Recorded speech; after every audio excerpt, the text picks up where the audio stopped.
أهلا بكم أعزائي مستمعي ومتابعي إذاعة فون اف ام في كل مكان في حلقة جديدة من برنامج نقطة.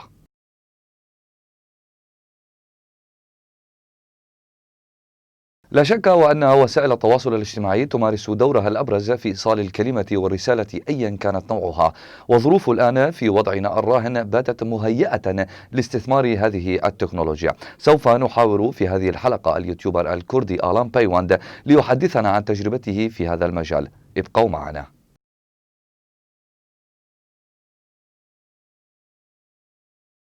بداية سوف نتحدث عن ظهور فكرة أن تصبح يوتيوبرا، وما هي الدوافع التي دفعتك لأن تتجه في هذا المجال؟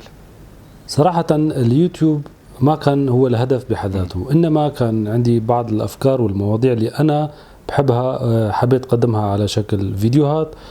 وكونه شغلي هو أصلا تصميم جرافيكي وموشن جرافيك، فهالشي ساعدني أكثر إنه أقدم محتوى حلو وإبداعي أكثر. بالنسبة للمواضيع اللي أنا عم قدمها اللي هن المتعلقة بالثقافة الكردية، تقريبا المحتوى بهذا النوع قليل جدا، فهالشي شجعني أكثر أنه أستمر بالرغم من بعض الصعوبات التي واجهتني بالبداية، كونه من حيث عدد المشاهدات. ما هي أبرز النقاط التي تناقشها في حلقاتك وظهورك عبر اليوتيوب لو سمحت؟ المواضيع اللي عم أحكي فيها هن مثل ما حكيت بالبداية، هي كل شيء ما يتعلق بالثقافة الكردية من حيث التاريخ واللغة اللي بتشمل اللهجات والأدب الكردي، بالإضافة إلى السينما الكردية. كمان حكيت بآخر 3 حلقات عن الحكم والأمثال الكردية وقصصهم. قدمت لحد الآن 24 حلقة من ضمن سلسلة أنا سميتها بدوربين.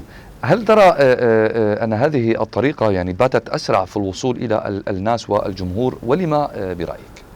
بالتأكيد أسرع، لأنه كما هو معروف بالفترة الأخيرة السوشيال ميديا أخذت حيز كبير من حياتنا اليومية، لكن بالمقابل الكم الهائل من المعلومات اللي بتتلقاها الناس بيعكس سلبا على هاي النقطة.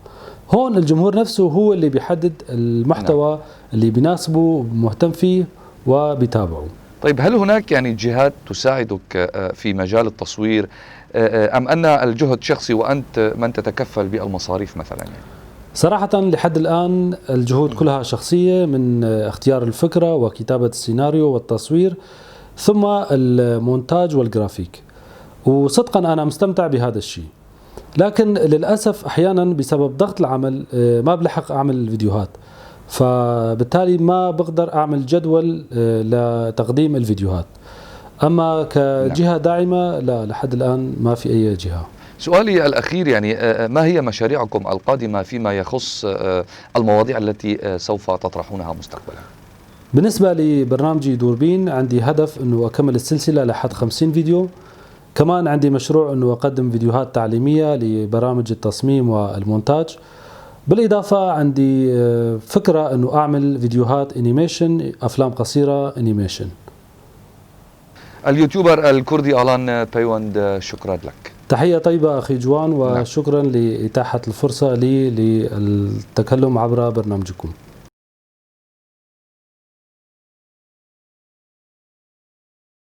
وصلنا وإياكم أعزائي مستمعي ومتابعي ومشاهدي إذاعة فون اف ام في كل مكان إلى نهاية حلقتنا اليوم من برنامج نقطة.